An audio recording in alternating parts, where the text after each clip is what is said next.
ঘোড়া দিয়ে হাল চাষ লোকমুখে শোনা গেলেও নীলফামারীর মাটিতে এবার সৃষ্টি হয়েছে এমনই এক অসম্ভব বাস্তবতার। আধুনিক কৃষির যুগে এসেও একজন কৃষক হাল চাষ করছেন প্রাচীন যুগের পরিবহন ও যোগাযোগের বাহন ঘোড়া দিয়ে। অবিশ্বাস্য শোনালেও এটিই সত্যি। আমরা শুনেছি ঘোড়া হাল দিয়ে বলে রাজা বাসা চড়ি বেড়ায়।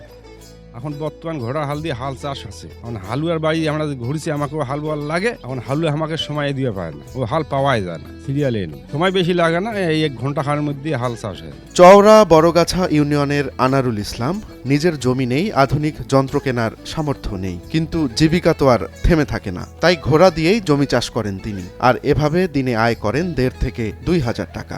অভাবের সংসার চলে এই কষ্টের টাকাতেই। আগে আমার গরু হাল ছিল, গরু হাল খুব সমস্যা হয়, রোগ হয়, এইটা হয় সেইটা হয়, দেখি এইটা বাদ দিয়া পঞ্চগড়ের ওদিকে গেলাম, দেখেছি ঘোড়া হাল বাহেস। তা আমি কছি ঘোড়া হাল আমাকে একটা দাও।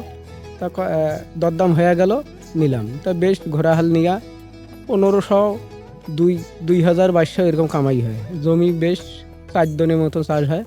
ঘোড়া অত খোরাকও লাগে না, অল্প খোরাকাই হয়ে যায়। আনারুলের জীবন সংগ্রাম দেখে বিস্মিত গ্রামবাসী। এমন উদ্যোগের প্রশংসায় পঞ্চমুখ সবাই। এদিকে ইতিহাসবিদরা বলছেন এটি শুধু চাষাবাদের একটি পদ্ধতিই নয়, বরং ইতিহাস আর ঐতিহ্যের জীবন্ত প্রতিচ্ছবি। আমাদের দেশে এর প্রচলনটা নাই বললেই চলে বর্তমানে। তো এখন গরু দিয়ে যে হাল চাষগুলি করা হয়, এখন এই সমস্যাপক্ষ ব্যাপার। যদি এটা সম্ভব হয় কখনো ঘোড়া দিয়ে এই কাজটি করা যায়, তাহলে আমরা সময় এবং অর্থ দুটোই সাশ্রয় হবে।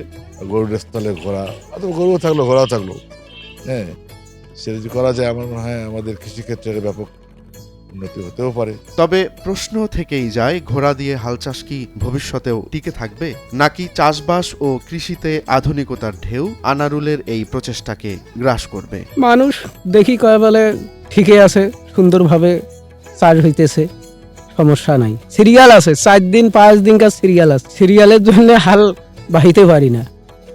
রোমান্স তালুকদার, নয়া দিগন্ত।